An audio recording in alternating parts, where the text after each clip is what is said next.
For hundreds of great shows like this one, go to OnNetworks.com. Play Value is brought to you by Xbox Live Marketplace.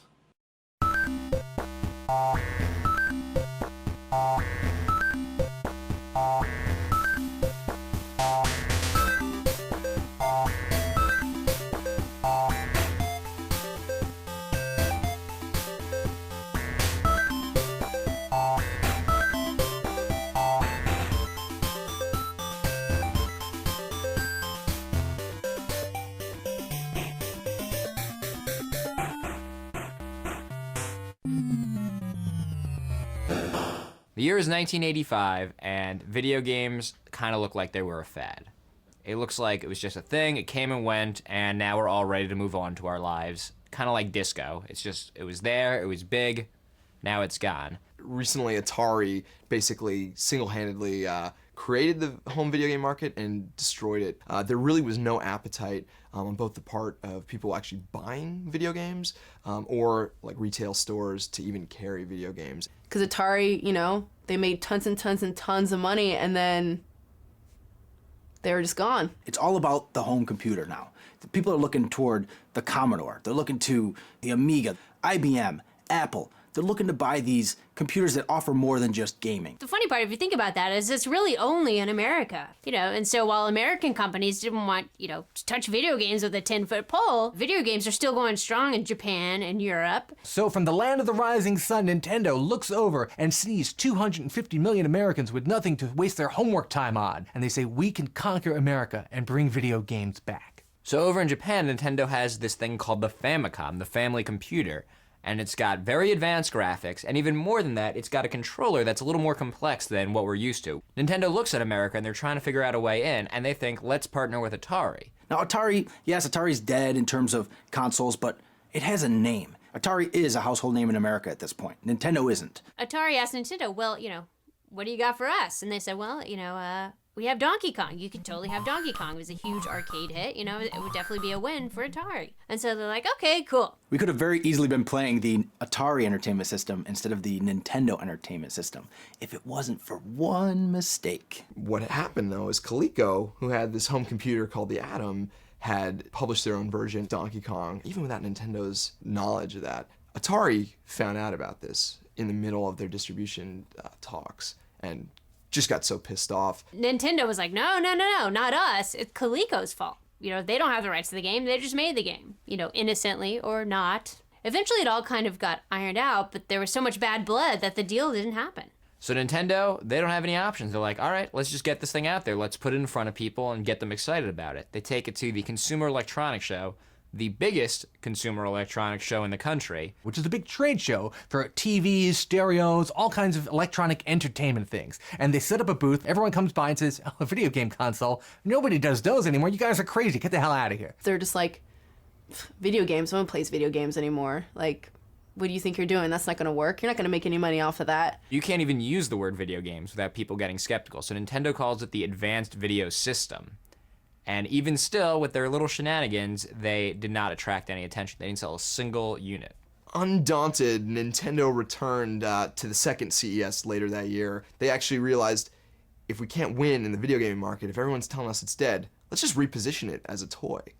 So they rebranded this advanced video system the Nintendo Entertainment System. It's an entertainment system because we're going to add this little robot. He's called Rob. He's your robotic operating buddy. And we got a light gun. You can like shoot stuff. So it's like a toy, really. It's not a video game system. It's a toy. Keep in mind, at this point, it's hard to imagine there was a time when Nintendo didn't come with Mario. But at this point, it's Duck Hunt and Robbie the Robot with Gyromite. That's what it's coming with. There's still a piece of the puzzle missing. And this time, the reception is a little bit better. They go, oh, okay, I can kind of see where you're going. I still don't want to buy any, but you're not totally crazy, and maybe you might eventually have something here, and we can talk about it later. The challenge for Nintendo at this point isn't selling kids on it. It was obvious that it was the greatest thing of all time. It still is. The problem was getting stores to sell it. So what ends up happening is Nintendo, the head honchos at Nintendo say, here's what you're gonna do. You're going to New York City in Christmas, '85, and you're gonna sell door to door. They go to toy stores, they go to Macy's, anywhere that might sell a Nintendo, and just put some good old-fashioned shoe leather into it and try to sell people in it face to face. They went to the stores and like set up everything, Like they brought the merchandise and they brought all the displays. That's some dedication there. That's like you really believe in your product that you're selling. Nintendo said, put this on the shelves and you're not going to be stuck with it like you will all the other Atari stuff. If you put our stuff out and it doesn't sell, we're going to buy it back. That's impossible. Nobody does that. Nintendo did. So this strategy starts working. Nintendo sells a few consoles, they're feeling a little bit better, but they say we have to get into more stores, we gotta move more units. What do we do? Now, in 1986, the two biggest toys were Teddy Ruxpin and Laser Tag, both made by Worlds of Wonder. So they contact Worlds of Wonder and say, hey, Worlds of Wonder, if you can get us in all the department stores that your toys are in, we'll give you a percentage of our sales. Worlds of Wonder does this. By partnering with the sales force, Nintendo was actually able to get in to sales channels with leading toy chains and department stores that they wouldn't have had access to otherwise. How do they do this? Well, when a department store like Sears or JCPenney calls up Worlds of Wonder to place an order, Worlds of Wonder says, okay, yes, we'll give you 1,000 Teddy Ruxpins, which just happen to be the hottest toy in America right now. But in order to do that, you have to take 500 Nintendos. And everybody goes, oh, come on! But they do it. And it turns out to be a fantastic strategy because that gets Nintendos in front of the public, and the public starts buying them up. So now it's starting to build a little bit of momentum, but then Mario comes out, and now it's got a lot of momentum. That's probably one of the greatest games ever, and it gave them a huge push. When I had the Nintendo, I also had the Teddy Ruxpin bear. Of course, I got the Teddy Ruxpin first, and I had it for a little while, but once I got the Nintendo, that thing was in the yard sale. The next year rolls around, 87, Teddy Ruxpin's over. Laser Tag is over. But guess what?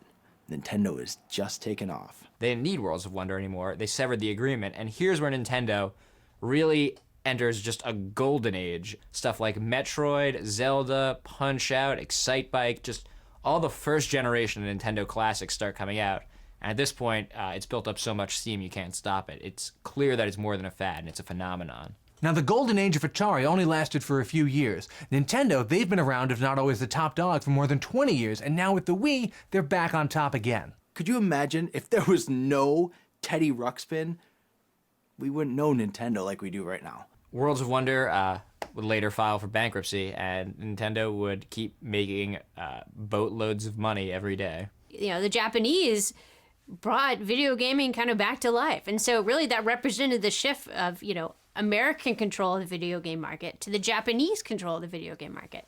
And, you know, and they've been on top ever since. In 1990, Nintendo was 1/10 of the trade deficit between America and Japan. Just Nintendo products. That's how big they were. They knew that once kids played it and once they had it, that it was just going to catch on. And they were right. They were totally right. And then everyone made money and everyone was happy.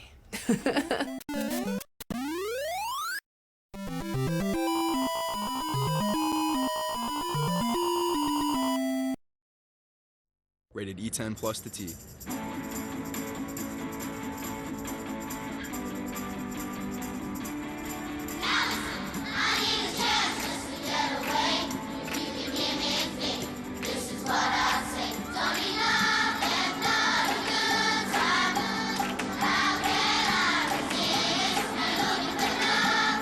Play the games everyone wants to play.